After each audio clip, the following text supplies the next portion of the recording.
السلام علیکم ورحمۃ اللہ وبرکاتہ۔ بسم اللہ الرحمن الرحیم۔ حضرت ابو بکر رضی اللہ عنہ کیوں روئے؟ صحیح بخاری حدیث نمبر 466۔ حضرت ابو سعید خدری رضی اللہ عنہ بیان کرتے ہیں کہ ایک دفعہ رسول کریم صلی اللہ علیہ وسلم نے خطبہ میں فرمایا کہ اللہ تبارک و تعالی نے اپنے ایک بندے کو دنیا اور آخرت کے رہنے میں اختیار دیا کہ وہ جس کو چاہے اختیار کرے۔ بندے نے وہ پسند کیا جو اللہ کے پاس ہے، یعنی آخرت کو۔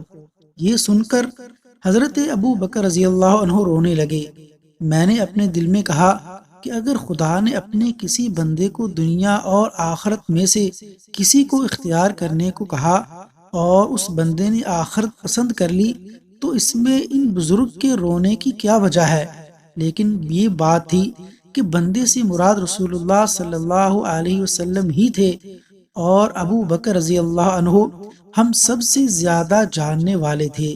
حضور صلی اللہ علیہ وسلم نے ان سے فرمایا، ابو بکر آپ روئی مت، اپنی صحبت اور اپنی دولت کے ذریعے تمام لوگوں سے زیادہ مجھ پر احسان کرنے والے آپ ہی ہیں، اور اگر میں کسی کو خلیل بناتا تو ابو بکر کو بناتا، لیکن جانی دوستی تو اللہ کے سوا کسی سے نہیں ہو سکتی، اس کے بدلہ میں اسلام کی برادری اور دوستی کافی ہے۔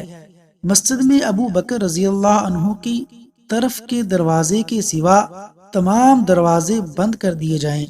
اللہ تبارک و تعالیٰ سے دعا ہے کہ اللہ تعالیٰ صحابہ کرام کے مقام و مرتبہ کو سمجھنے اور ان سے محبت کرنے کی توفیق عطا فرمائے، اور ان سے بغض رکھنے سے محفوظ کرے۔